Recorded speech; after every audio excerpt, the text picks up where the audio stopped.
வணக்கம். இன்னைக்கு நம்ம எத பத்தி பார்க்க போறோம்னா, அதாவது சசிகலா அவர்கள் வந்து பசும்பொன்ல வந்து ஒரு மிக பிரமாண்டமான ஒரு கூட்டத்த வந்து திரட்டியிருக்காங்க. அந்த கூட்டம் வந்து வெறுமனே வந்து கூட்டமா மட்டுமா நம்ம பார்க்க முடியுமானா, அது மட்டுமல்ல. பல்வேறு அரசியல் கருத்துகள் கூட இதுல பேசியிருக்காங்க.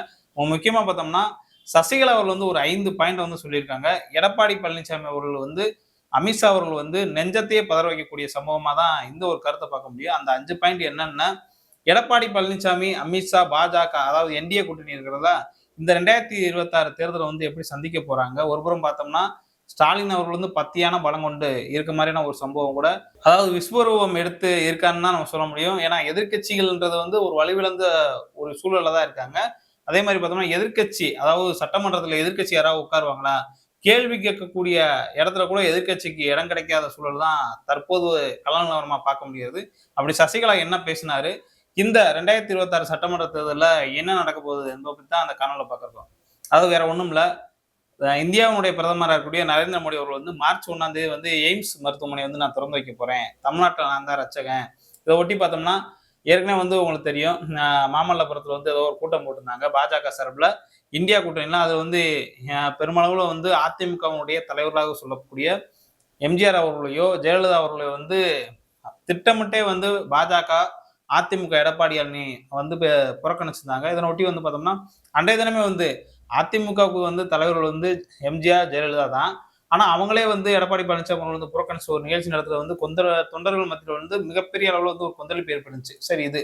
ஆனா, இங்க தற்போது வந்து பார்த்தோம்னா, கோவைக்கும், மதுரைக்கும் ஒரு மெட்ரோ திட்டமே குடுக்காம பிரதமர் நரேந்திர மோடி அவர்கள் வந்து மதுரையில வந்து நான் வந்து எய்ம்ஸ் வந்து திறக்க போறேன். அது எந்த அளவுக்கு கட்டி முடிச்சிருக்காங்கன்னே தெரியல.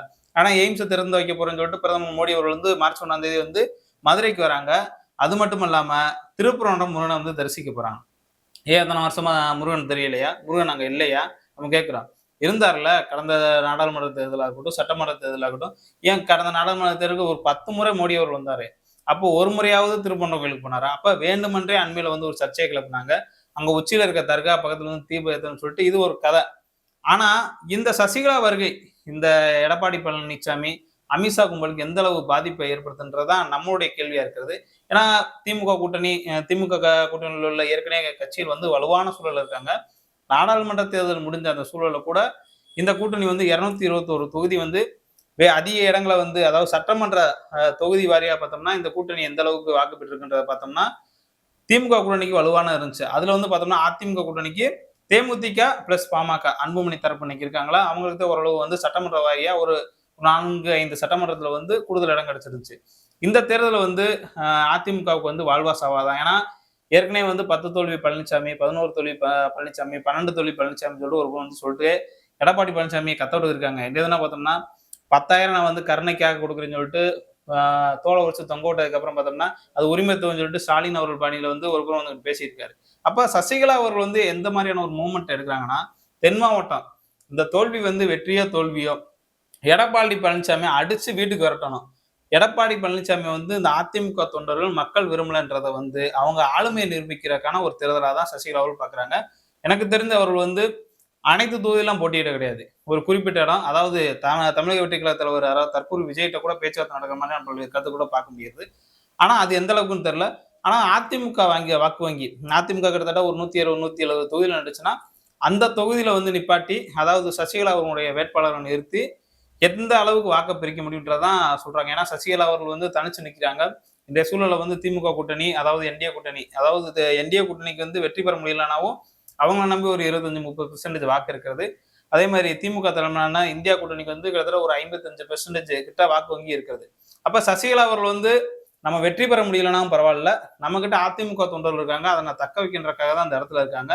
முக்கியமா அவங்க சொன்ன கருத்து தான் தற்போது வந்து பேசுபொருள் ஏற்படுத்தி இருக்கிறது. சோசியல் மீடியா முழுவதும் வந்து இந்த கருத்து தான் வைரல் ஆகி கொண்டிருக்குன்னு நம்ம சொல்ல முடியாது. அதாவது என்ன சொல்றாங்கன்னா, முதல்வராக உட்கார வைத்தவர் என் முதுகில் குத்தினார். அதாவது எடப்பாடி பழனிசாமி அவர்கள் வந்து பேரை கூட சொல்ல தகுதி இல்லாத நபர் தான்ன்ற மாதிரியான தோணியில தான் முதல்வராக நான் ஒருத்தர் வந்து உட்கார வச்சேன். ஆனா அவரே வந்து என்ன முதுகுல குத்திட்டாரு. கட்சி கொடியை கூட பயன்படுத்தக்கூடாதுன்ற ஒரு கருத்தை வச்சிருக்காங்க. என்ன ஏன் சொல்றாங்கன்னா, பரப்பன அக்கறை அந்த சிறையில இருந்து வெளியில வராங்க பெங்களூர்ல இருந்து. வரும்போது பார்த்தோம்னா சசிகலா அவர்கள் வந்து அதிமுக கொடியை கூட பயன்படுத்தக்கூடாதுன்னு சொல்லிட்டு அன்றைய முதலமைச்சராக இருந்த எடப்பாடி பழனிசாமி வந்து ரொம்ப வந்து ஒரு கொடுமையான முறையில வந்து நடந்துகிட்டு இருந்தாரு. இதைத்தான் வந்து அவங்க வந்து நான் முதல்வராக அவரை அமர வச்சேன். ஆனா நன்றி கடனா இல்லைன்ற ஒரு கருத்து வச்சிருக்காங்க. அடுத்து என்ன சொல்றாங்கன்னா, ஜெயலலிதாவின் மறைவிற்கு பிறகு அதிமுகவில் எத்தனையோ பிரச்சனை நடந்துச்சு. தொடர்ந்து 10 தோல்வியில வந்து தோற்றன. நான் இத்தன நாளா பொறுமையா இருந்தேன். ஜெயலலிதா மறந்துட்டாங்க. சரி, நம்மளால நிறுத்தப்பட்ட ஒரு நபர் தான் எடப்பாடி பழனிசாமி. அவருக்கு ஒரு அனுபவம் இல்லைனாவும், நம்ம ஒரு மூத்த அவங்க ஏற்கனவே சின்னம்மான்னு சொல்லிட்டு கால்ல விழுந்தவங்க தானே. எடப்பாடி பழனிசாமின்னா மக்கள் சந்திச்சா முதலமைச்சர் ஆனாரு. 2021ல செருப்படி வாங்கின நிலைமை தான் நம்ம பார்த்தோம். அப்ப சசிகலா அவர்கள வந்து சந்திச்சு அவங்க கால்ல விழுந்து முதலமைச்சர் ஆனவர் வந்து பொறுத்திருந்து பார்த்திருக்காங்க. ஆனா, ஒரு எடப்பாடி பழனிசாமி திருந்தல. ஏதாவது ஒரு எடப்பாடி பழனிசாமி மீண்டும் அம்மாவோட ஆட்சியை கொண்டு வரணும்னு சொல்லிட்டு சரியான முறையில் ஏதாவது பண்ணியிருந்தா கூட அவங்க வந்து பொறுமையா இருந்திருப்பாங்க. ஆனா அதுவும் பண்ணல. அதனாலவே சசிகலா அவர்கள் வந்து நான் என்ட்ரி கொடுக்குறேன்ற மாதிரி அவங்க கருத்தை வந்து அதிமுக தொண்டர்களுக்கு வந்து சொல்லியிருக்காங்க. அடுத்து என்ன சொல்றாங்கன்னா, ஓ பன்னீர்செல்வம் மீது எந்த குறையும் இல்லை. அவருக்கு தற்போது ஒரு கும்பல் நெருக்கடி தருது. அதை டைரக்டா சொல்லி முடிச்சிட்டாங்க. அதாவது எடப்பாடி பழனிசாமி வந்து ஏற்கனவே வந்து முக்குளத்தோர் விசஸ் கவுண்டர்ன்ற ஒரு அரசியல் ஓடுன மாதிரி தான் பல்வேறு கருத்துக்கள் நம்ம பார்க்க முடிஞ்சுச்சு. ஏன்னா பல்வேறு தென் மாவட்ட மக்கள் வந்து ஏற்கனவே தினகரன் அவர்கள் கூட இந்த மாதிரி சாதி அரசியல் பேசுறாரு, பழனிசாமி அவர்கள் வந்து ஒரு குறிப்பிட்ட கும்பலை வச்சிருக்காருன்னா, ஏன்னா அவங்க ஒரு கட்சி வச்சிருக்காங்க, அதனால அவங்க ஜாதியை சொல்ல முடியாது. ஆனா முக்குளத்தோர் விசஸ் அந்த கவுண்டர்ன்ற அரசியலை பாக்குறாங்க. இந்த மாதிரியான ஒரு கருத்தை தான் இந்த நேரத்துல வந்து அவங்க சொல்றாங்க. ஏன்னா பாஜக வந்து ஓபிஎஸ் அவர்களுக்கு வந்து கடுமையான நெருக்கடி கொடுக்கல. ஏன்னா அவங்க வந்து அதிமுக கூட்டணியில போய் நீங்க சேர்ந்துக்கங்க. எடப்பாடி பழனிசாமி நீங்க சேர்த்துக்கங்க பையன், ஒரு சீட் 2 சீட் கொடுத்தா என்னன்ற மாதிரி ஒரு கருத்தை வைக்கிறாங்க. ஆனா எடப்பாடி பழனிசாமி என்ன சொல்றாங்க, நான்லாம் சேர்க்க முடியாது. அவரெல்லாம் போக சொல்லுங்க. ஆனா எங்கிட்ட போட்டுன்ற மாதிரியான ஒரு கடுமையான ஒரு நெருக்கடியை தான் எடப்பாடி பழனிசாமி கொடுத்திருக்காரு. இந்த கருத்து வந்து ஒரு 3வது கருத்தா சொல்றாங்க. அதே மாதிரி பார்த்தோம்னா, நான் எப்போதும் வந்து கோபத்தை காமிக்க மாட்டேன். நான் வந்து எம்ஜிஆர் பழக்கமா, இதே எனக்கு என்னன்னு தெரியல. அவனா பார்த்தோம்னா இந்த எம்ஜிஆர், ஜெயலலிதான்னு சொல்லிட்டு ஒரு கருத்தை தூக்கிட்டு வந்திருக்கு. அதாவது அதிமுக காலத்துல தொடங்கப்பட்ட காலத்துல இருந்து அவங்க ஒரு கருத்தை சொல்லுவாங்க. தர்மத்தின் வாழ்வுதனை சூதுகவும் மீண்டும் தர்மமே வெல்லும்ன்ற மாதிரி ஒரு கருத்து.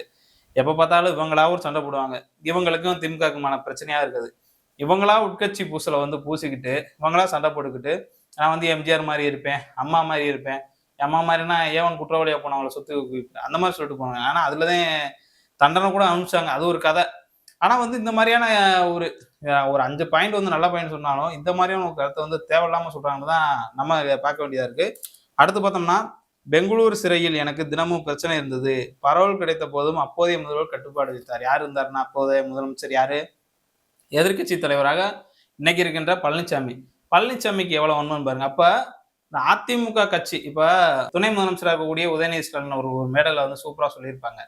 அதாவது திமுக காரங்க 2 பேரும் வந்து ஒரு டிக்கெட்ல வந்து பாத்துக்கிட்டாங்கன்னா என்ன கருத்து சொல்லுவாங்கன்னா, எப்படி கழகப்பணி போகுது, எப்படி தோழர் போகுது, எப்படி நண்பரை போகுது, நம்ம ஸ்டாலின் அவர்கள் வந்து தளபதியார் வந்து மீண்டும் முதலமைச்சர் ஆயிடுவாங்களா, துணை முதலமைச்சர் இந்த கருத்து சொல்லியிருந்தாங்களே. அதாவது பாத்தீங்கன்னா பாஜக இந்த கருத்துல வைக்கிறாங்க, நம்ம இந்த மாதிரிலாம் பதிலடி கொடுக்குன்ற மாதிரி பேசிக்கிடுவாங்க. ஆனா அதிமுக காரங்க 2 பேரு சேர்ந்துட்டாங்கன்னா என்ன பண்ணுவாங்கன்னா, இவனை எப்படி குளிப்பறிக்கலாம், இவனை ஏதாவது கீழே தள்ளி ஒண்ணுமேன்ற மாதிரியான ஒரு எண்ணத்தோட தான் அவங்க பேசுவாங்க. ஏன்னா தினகரன் உங்களுக்கு தெரியும்.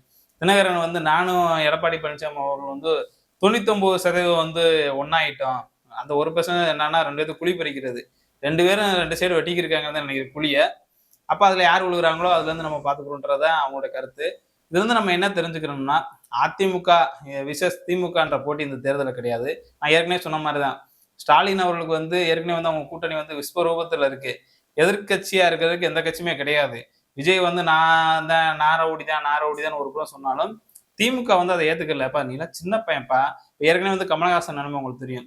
2021ல டார்ச் லைட்டை வச்சு டிவி எல்லாம் உடைச்ச சம்பவம்லாம் நடந்துச்சு. இன்னைக்கு எங்க இருக்காங்க? திமுக தலைவரால தான் அவர் வந்து ராஜ்யசபா எம்பியா இருக்காரு. அது மாதிரியே விஜய் அவர்களுக்கு வந்து 2036 தேர்தலோ அல்லது 2031 தேர்தல வந்து ராஜ்யசபா எம்பியை வாங்கிட்டு திமுக கூட்டணி உட்காருவன்றதான் திமுகவுக்கு நல்லா தெரியும். ஏன்னா எதிர்த்தவங்களை ஃபுல்லாம் சந்திச்ச இயக்கம் தானே திமுக. அதனால வந்து இந்த தேர்தல் வந்து திமுக வர்சஸ் அதிமுகன்றதே கிடையாது. சசிகலா என்ன சொல்றாங்கன்னா, அதிமுக வர்சஸ் அதிமுக, உண்மையான அதிமுக வர்சஸ் எடப்பாடி பழனிசாமி தலைமையிலான அதிமுகன்றதான் அவங்க வந்து இந்த தேர்தலில் தெரிவிச்சிருக்காங்க. சோசியல் மீடியா முழுவதும் வந்து சசிகலா அவர்கள் வந்து இன்றைய தினம் வந்து ரீஎன்ட்ரி அரசியல் கொடுத்துருக்காங்க. ஆனா எடப்பாடி பழனிசாமிக்கு எதிரான ஒரு மனநிலை வந்து தற்போதே வந்து அதிமுக தொண்டர்கள் மத்தியில எழுந்திருக்கதான் பார்க்க முடியுது. ஏன்னா அவங்களுக்கு கொடுத்த வரவேற்பு, மதுரை விமான நிலையம் இருக்கட்டும், அதுல இருந்து அப்படியே சிவகங்கை பார்டரு, அப்படியே திருப்பாச்சேத்தி, மானாமதுரை, அப்படியே ஒரு இடமா கொடுத்த திருப்புவனம், அபிராபம், அதுக்கு முன்னாடி பார்த்தோம்னா பார்த்திபனூர் உள்ளிட்ட பல்வேறு இடங்கள்ல கொடுத்த அந்த வரவேற்பு வந்து தென் மாவட்ட மக்களுடைய மனநிலை என்னவா இருக்குன்றதான் காமிச்சிருக்கிறது. எது எப்படியோ 2026 தேர்தல் வந்து எப்படி அமைய போன்றதான் நம்ம பார்க்கணும். ஏன்னா பலமுனை போட்டியிலே நம்ம நினைச்சுக்கிருந்தோம். இவிஎம் போன்ற பல்வேறு பிரச்சனைகள்லாம் இருக்குது. அதே மாதிரி பார்த்தோம்னா 1 கோடி வாக்காளர்கிட்ட நீக்கியிருக்க சம்பவம் கூட ஒரு புறம் இருக்கிறது. இந்த சம்பவத்துக்கு மத்தியில இந்த தேர்தல் வந்து எப்படி அமைய போகுன்றதான் நம்ம பார்க்க வேண்டி இருக்கிறது. இவ்வளவு மணி நேரம் நம்மளுடைய காணொலியை வந்து பொறுமையாகவும் நிதானமாகவும் கண்டுகளித்த உங்களுக்கு மீண்டும் ஒரு முறை நன்றியை தெரிவித்துக் கொள்வேன். நன்றி.